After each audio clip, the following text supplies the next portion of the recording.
మన టెస్టిమోనియల్లు వివిధ మాధ్యమాల్లో చూసిన మన డాక్టర్ మిత్రులు ఫోన్ చేసి అడుగుతూ ఉంటారు, రామకృష్ణ గారు ఇదేంటండి మీ దగ్గర విటమిన్ డికి అసలు నెల చూస్తే అడిగి 5 6 ఉండేవాడు కాస్త 150+లు 200+లు వెళ్తున్నాయి. అసలు ఏంటండి ఎలా జరుగుతుంది? అది వెళ్ళిన తర్వాత డిసీజులు కూడా అలానే ఆ సోరియాసిస్లు, క్రానిక్ డిసీజులు, ఆ క్యాన్సర్లు కానీ, ఈ క్రియాటిన్లు ఉండేవాళ్ళు, లేదా ఇంకెతర క్రానిక్ డిసీజులు, ఆటోమిన్ డిసీజుల్లో మీరు మిరకల్ డిజీస్ పెట్టిన ప్రతిసారి మాకు 150+ పక్కన కనిపిస్తుంది. మేమేంటండి మీరు 10 ఏళ్ళ నుంచి సప్లిమెంట్లు ఇస్తున్నాం, మాకు 30 దాటుతుంది అంటారు. అది తేడా ఏంటంటే నేను చాలా హై డోసెస్ ఇస్తాను. ఇదంతా ఈ అలోపతిలో ఒక పెద్ద వ్యవస్థను మోసాన్ని సృష్టించారు. డి విటమిన్ అనేది నిజానికి ఒక హార్మోన్ తీసుకెళ్ళి వీళ్ళు విటమిన్ అంటే పెద్ద కుంభకోణం. అది నేను విటమిన్ డి కుంభకోణం అనేది విఆర్కే ఎక్స్క్లూజివ్ ఛానల్లో అది నేను డీటెయిల్గా చెప్పాను. ఆ వీడియో చూడండి, డీటెయిల్స్ ఉంటాయి. సో బేసికల్గా ఏంటంటే ఈ మధ్య మన బాగా ఫేమస్ ఎరిక్బర్గ్ ఉన్నారు కదా, వరల్డ్ ఫేమస్ ఆయన పెడితే మిలియన్ మంది చూస్తారు, ప్రపంచవ్యాప్తంగా ఆయన్ని కోట్ల మంది నమ్ముతారు.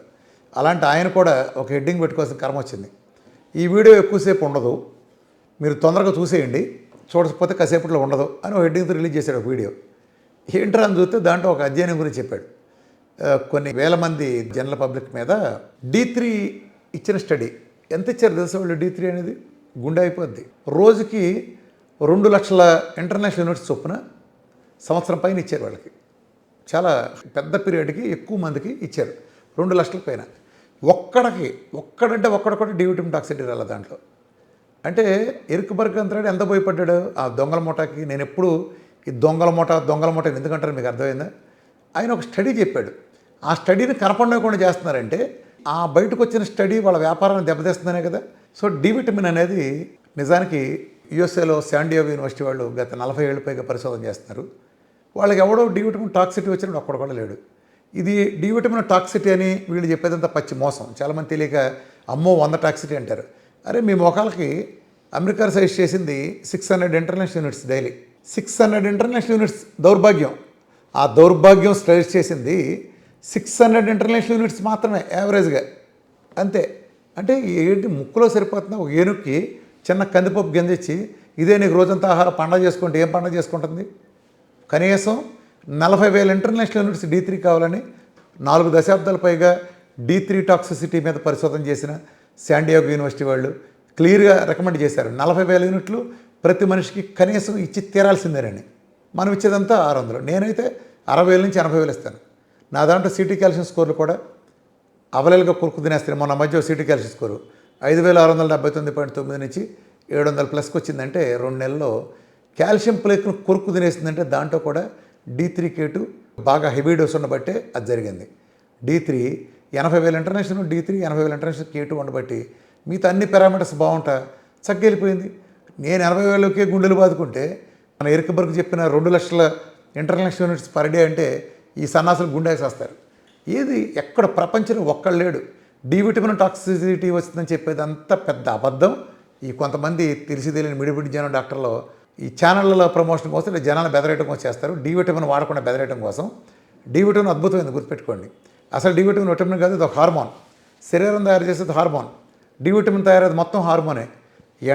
ఎండలో type UB, ultraviolet B rays, అట్లనే చర్మ కింద కొలెస్ట్రాల్తో అనుసంధానంగా వచ్చి దాని నుంచి లివర్ నుంచి వచ్చిన ఎంజైమ్స్, కిడ్నీ నుంచి వచ్చిన ఎంజైమ్స్తో కలిసి వస్తే అది శరీరం తయారు చేసిన హార్మోన్ అవుతుంది కదా, విటమిన్ ఎలా అవుతుంది? అట్లానే టాక్సిసిటీ ఏంటి? డి విటమిన్ టాక్సిసిటీ పెట్టారు. మరి బీకేది, సీకేది, ఏకేది, ఈకేది, కేకేది? సో అటుకు ఉండదు టాక్సిసిటీ. మరి దీనికి ఎందుకు పెట్టారు? కొన్ని హార్మోన్ల టాక్సిసిటీ ఉంటుందా? వాటికి లేదు. అటు హార్మోన్లకి లేక ఇటు దీనికి లేక డీకి ఎందుకు పెట్టారు? డీకి ఎందుకు పెట్టారంటే డీకి పెడితేనే ఎవరికైతే డి విటమిన్ డెఫిసిట్ ఉంటే ఆడి మీద 100 రోగాలు పడతాయి.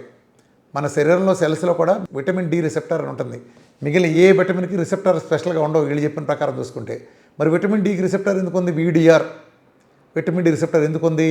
మన శరీరంలో విటమిన్ డి కోసం ఒక ప్రత్యేక రిసెప్టర్ పెట్టాడంటే దాని ప్రాధాన్యత ఉంది కదా. గ్లూకోజ్ కోసం రిసెప్టర్ ఉందంటే గ్లూకోజ్ అవసరం సెల్కు ఉన్నట్టే విటమిన్ డి కూడా ఉంటుంది కదా రిక్వైర్మెంటు. అర్థమైందా? దీన్ని బట్టి అది కనుక ఎక్కువ వెళ్ళిందంటే జనాలకు రోగాలు రాకపోతే మనకు మందులు సేల్ కావు. అందుకే మీరు చూడండి, కరోనా వచ్చి కోట్ల మంది చచ్చిపోయారు. ఎవడు చచ్చిపోయాడు? చలి దేశాలని చచ్చిపోయారు. యుఎస్ ఉంది. ఉదాహరణకు న్యూయార్క్ తీసుకుంటే న్యూయార్క్లో రోజు 10 లక్షల కేసులు, రోజు 1,00,000 మరణాలు వేసిన రోజున దల్లాసలు సింగిల్ డిజిట్ కోడ్లో కేసులు. అదేంటి మరి 2 యూఎస్ఏగా, మరి దల్లాస్కి యూఎస్కి తేడా ఏంటి? దల్లాస్లో ఎండలో ఉంటాయి, యూఎస్ఏలో మంచు ఉంటుంది, చలి ఉంటుంది. యూరోప్ మొత్తం చలి, కాబట్టి వీళ్ళు ఎన్ని జాగ్రత్తలు తీసుకున్నా యూరోప్ మొత్తం కంప్లీట్గా కరోనాతో అతలాకుతలం అయిపోయింది. చావులు కూడా ఎవరు చచ్చిపోయారు? చల్లి ఉండోడు చచ్చిపోయాడు. మనకు చూడండి, రోడ్డు మీద పూలోడు కానీ, పాలోడు కానీ, పనోడు కానీ, కూరగాయలు అమ్మేవాడు కానీ, పేపర్లు వేసేవాడు కానీ, ఎండలో తిరిగేవాడు ఎవడైనా చచ్చిపోయాడా? ఎవడు చచ్చిపోయాడు తెలుసా మీకు? ఇక్కడ వచ్చిన ప్రతి శవం హాస్పిటల్ నుంచి వచ్చింది. ఎందుకు వచ్చింది తెలుసా? లంగ్కి కనుక ప్రాబ్లం వస్తే, ఇప్పుడు మన అమ్మమ్మలు నాయనమ్మలు ఉంటారు, వాళ్ళు ఉబ్బసం లాంటివి ఉండేవాళ్ళు ఉంటారు అనుకోండి, వాళ్ళు శీతాకాలం వచ్చినప్పుడు ఇక్కడ దాకా స్కాల్ప్ కట్టేసేసి అసలు బయటికి రారు, ఫ్యాన్ కూడా ఇరు కనీసం. అంటే ఏంటి? లంగ్కి మన చలికి పడదనేది మనకు తెలిసిందే. అలాంటిది కరోనాలో మేజర్ చచ్చిపోయింది దేంతో? లంగ్ ఇన్ఫెక్షన్ చచ్చిపోయారు. మామూలుగా ఇంట్లో ఉండేవాడిని తీసుకెళ్ళి మీరు ఐసీయూలో పెట్టి అక్కడ 10 ఏసీ బాక్సులు పెట్టి చల్లగా పెట్టేసి 3 డోర్లు మళ్ళీ ఎక్కడ బయటకు పోద్దామని గజగజ వణికిపోయేటట్టు తీసుకెళ్ళి చల్లో పెట్టి ఉత్తుపడానికి చంపేశారు. మొత్తం ఐసీయూలో చేసిన హత్యలు అవన్నీ తెలియని అజ్ఞానంతో. నేను అప్పుడే మొత్తుకున్నా, లంగ్ ప్రాబ్లం వచ్చినాడికి వెళ్ళి ఆరు బయట ఏ డాబా మీద మీ హాస్పిటల్లోని ఐసీయూ బదులు వీళ్ళని వీల్ చైర్లు తీసుకెళ్ళిపోయిన బెడ్లు ఇచ్చి పొద్దున బయట పడుకోబెట్టండి. లంగ్ ప్రాబ్లం ఉన్నాడికి ఎండలో కూర్చోబెట్టాలి. పొద్దున్న ఎండ తగలిండ్రా బాబు అని మొత్తుకుంటే దాని మీద సెటైర్లు. ఓ ప్రముఖ ఛానల్లో యాంకర్ గారు కూడా మనం మాట్లాడేటప్పుడు డిబేట్లో కూడా రైజ్ చేస్తారు, మీరేంటి ఐసీయూలు తీసుకెళ్ళి బయట పెట్టమన్నారండి. ఎందుకు పెట్టరు? ఐసీయూలు తీసుకెళ్ళి దాంట్లో పెడితే సమస్త దరిద్రాలు అంటుకుంటానికి. ఇప్పుడు ఐసీయూలో 50 మంది ఉన్నారనుకోండి, 50 మందిలో ఒకడికి 5 రోగాలు, ఒకటి 6 రోగాలు, ఒకటి 10 రోగాలు ఉన్నాయి. ఎండ్ ఆఫ్ ది డే వాళ్ళు బయటికి వెళ్ళటానికి ఒక్కొక్కడికి 50 రోగాలు ఉంటాయి. ఎందుకని? అక్కడే ఉంటాయి, ఎక్కడ పోవు. మీరు బయట నుంచి రాని అంటున్నారు, లోపల ఉన్నాయన్నీ బయటికి వెళ్ళవుగా, ఒకటి మీద ఇంకోటి మీద దూకుతాయిగా. అసలు లంగ్ ఇన్ఫెక్షన్ ఏంటి, చలి పెట్టడం ఏంటి? వాళ్ళకి ఎండలో కూర్చుంటే కానీ డి విటమిన్ మనకి వచ్చేది. మీ తొక్కల సప్లిమెంట్ మీరు ఇచ్చే 600 DV సప్లిమెంట్ల వల్ల ఏమొస్తుంది? లేదు వారానికి ఒకసారి వేసే తొక్కల 10,000 యూనిట్లు, వారానికి 10,000 కూడా ఎవరు అనుకుంటే 6,000 ఇస్తారు వారానికి. ఏం చేస్తుంటారు? 6,000కి రోజుకి 60,000 నుంచి 80,000 ఇవ్వాల్సిన చోట వాళ్ళకి అందులో లంగ్ ఇన్ఫెక్షన్ వచ్చిన వాళ్ళకి 600 ఇస్తారా? రోజుకి 600 నుంచి 1000 లోపు ఇస్తారా? సావకంటే సచ్చారంటే సావరు.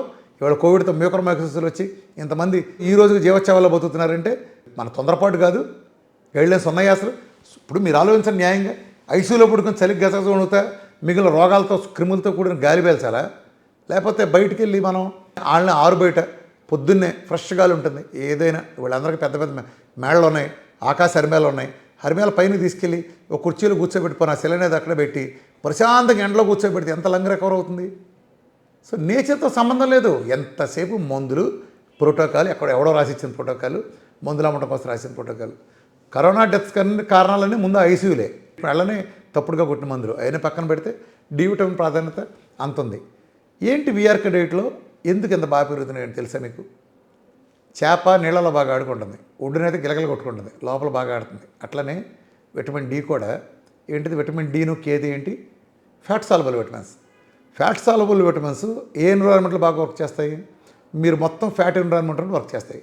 సో అందుకనే గ్లూకోజ్ మెటబాలిజంలో D3 కేటులు ఇచ్చిన వాళ్ళకి కూడా రాని ఫలితాలు, అంటే ఈ 10% మాత్రం వచ్చే ఫలితాలు, ఆ 20-30 దాటిన ఈవెన్ హై డోస్ ఇచ్చినా కూడా వీఆర్కే డైట్ లేకపోతే any kind of high fat అంటే ఈ తొక్కలో వెలిసేచ్చే డైట్లు కాదు.